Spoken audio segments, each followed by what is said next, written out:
Assalamu alaikum, brothers and sisters. I hope everyone is well. I hope the month of Ramadan is going well for you.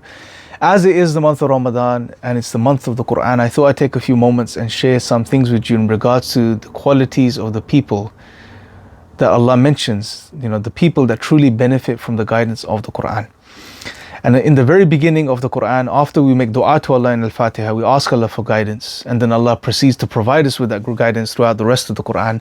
Just before that, in the beginning of Al-Baqarah, Allah outlines the qualities of those who truly benefit from the Quran, the people of taqwa.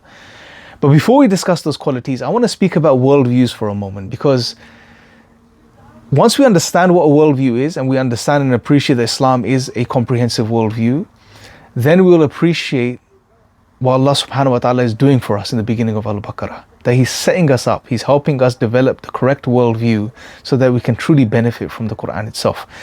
So what is a worldview? Let's briefly discuss this. A worldview, if you look at all of the different definitions that are out there and you collate them, you can summarize it as a set of fundamental beliefs or presuppositions which shape the way one perceives the world. These could be to do with the nature of existence, the nature of the universe, whether God exists. These are some fundamental questions or beliefs one may hold or not hold, which shape one's perception of reality. Everyone has a worldview. We can't do without a worldview. A worldview acts like a prism. In a prism, you see white light comes in and then it's refracted through the other end into all of its individual colors.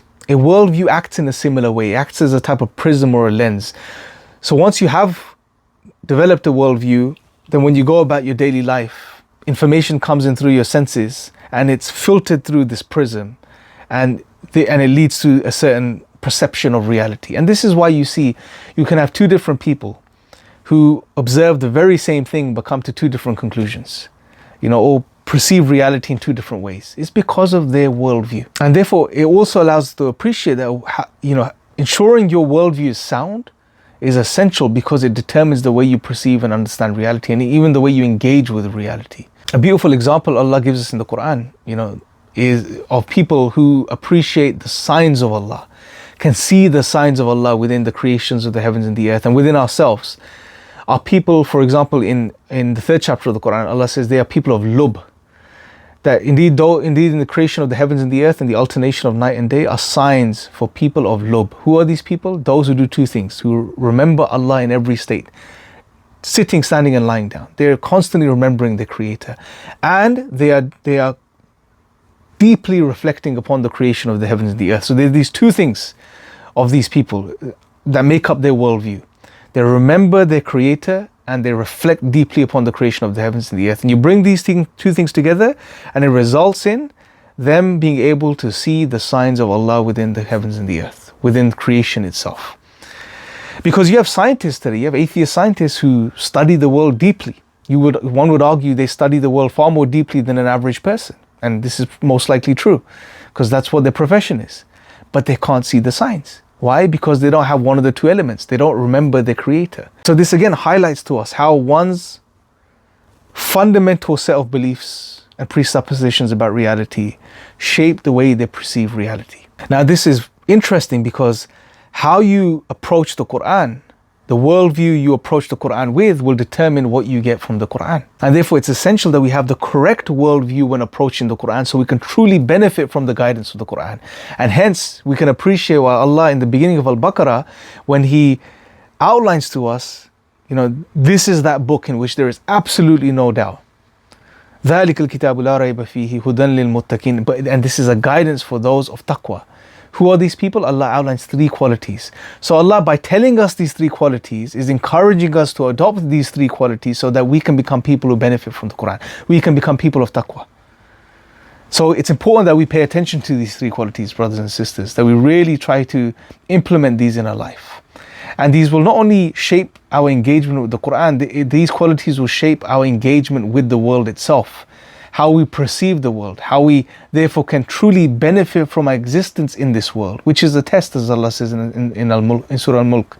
Allah created death and life to test which of us is best in action and deeds. We need to truly be on this trajectory of building our akhirah. We have to have the correct worldview to begin with. So what are these three qualities Allah is outlining to us? these essential qualities that we should try to implement in our lives, especially in this blessed month of Ramadan, so that we could benefit from the Quran and be good, strong Muslims that can build our akhirah and benefit from this worldly life. The first thing Allah says is they are those who believe in the unseen. They believe in what lies beyond our sense perception. Very interesting, very, very interesting. Because if you look at what the modern secular liberal worldview encourages us to believe in, is the seen. So the modern secular worldview tells you what? It says, believe in the seen. What exists is the seen. There's nothing beyond this physical material world. This is all that exists. Focus on this. Allah is telling us the opposite. The people of taqwa, they believe in the unseen. Now when we talk about the unseen, we're talking about all of the elements of the unseen, but specifically Allah subhanahu wa ta'ala. Allah is not a part of the seen. They recognize their creator. They recognize that there is a creator behind everything that exists. There has to be. It only makes sense that there is. They acknowledge Allah. They acknowledge the creation of Allah, the unseen creation of Allah, the angels, the jinn, the other worlds, Jannah, Jahannam. They acknowledge all of these realities. And therefore they recognize that this life is a very short abode, a small time that we're here. You know, we're here for a limited period of time and then we're going to move on. And the real life is in the hereafter. We're here just to build what we gain, what we get in the hereafter. But the essential thing is the people of taqwa, they are aware of their creator. They recognize their creator. They are aware of the fact that Allah is in control of everything. That Allah is the one that truly provides. He is the one that has that total dominance over everything. If Allah wills something, then it is. If He doesn't, then it isn't. Everything else is just a means. They are aware of this reality. And then Allah says, they establish the prayer. When you are establishing the salah, what are you doing, brothers and sisters? What are we doing? We are connecting with Allah. It is a conversation with Allah. When we recite the Quran, Allah is speaking to us. This is a connection with the unseen. So there's two stages now. Let me just reiterate them and highlight them again. Number one, people of taqwa, they believe in the unseen. They are aware of the fact that, you know, what exists is not only what our senses tell us. This is just a temporary abode, a perception that we are witnessing. There is a whole reality that exists out there that is unseen. That Allah exists. They are aware of this. And then Allah says that they connect with this reality through the salah. They're connecting with Allah. We connect with Allah through our salah. And what does this do? What does the salah do? What does connecting with the unseen, with Allah subhanahu wa ta'ala fundamentally do through the salah? It strengthens that belief. Because now no longer is it just this concept or this idea that we hold in our minds. It's something we're engaging with. It's something we are connecting with. We are interacting with. And that connection, that engagement, that interaction, and what you feel through that, if Allah blesses us, that connection with Allah, that sweetness of iman, that connection with Allah, that knowing that Allah is there, that you are praying, you're making salah, you're prostrating to Allah subhanahu wa ta'ala, that makes it real for you. And that repetition, that's how we work as human beings, that repetition of salah 5 times a day strengthens that connection, strengthens that reality for us. And then the last thing Allah says in the ayah is, they are people, those who spend from what Allah has given them. They give from what Allah has given them. So they, to a degree, are disconnecting from the material. And this is powerful because the dunya surrounds us. Our senses can pick up on what's observable. Things we can touch, things we can taste, things we can smell, things we can see. So we can easily become overwhelmed by the material world, the dunya. Distracted by it, deluded by it. As in the example of the story of the 2 gardeners. The gardener, you know, the 2 friends, the one that had a lot of wealth and possessions and amazing gardens, his wealth deluded him to the point where he started to have these distorted views in regards to the hereafter and his position in the hereafter. And what it took for him to be corrected was everything had to be taken away from him. But this story, one of the things it highlights to us is the effect the material physical world can have on us because we're so plugged into it. And Allah is telling us to spend from it, disconnect from some of it, put it back in its place. Very powerful 3 stages. They believe in the unseen, they connect with the unseen, and they disconnect from the seen. And it's amazing when you juxtapose this with the modern secular liberal worldview. What does it tell us? It tells us the total opposite. It tells us to connect with the seen, or believe in the seen, connect with the seen through engaging with it, acquiring it, and amassing the seen. Don't spend, hoard, build, consume. It's the total opposite of what Allah subhanahu wa ta'ala is telling us. And those are the tenets, if you like, of the material, secular, godless worldview. Focus on the material world. There's nothing beyond it. Connect with it. Enjoy it. Have fun. Amass it. Gain it. Acquire it. Consume it. Allah is telling us the total opposite. Recognize that this is not the whole of reality. This is just a small aspect of it. There's the whole unseen world. Recognize your creator. Connect with your creator through the salah, through Islam, and spend from the material things that you possess, that Allah has given you. Recognize, Allah says, spend from what Allah has given you. Allah has given you this. You don't acquire it.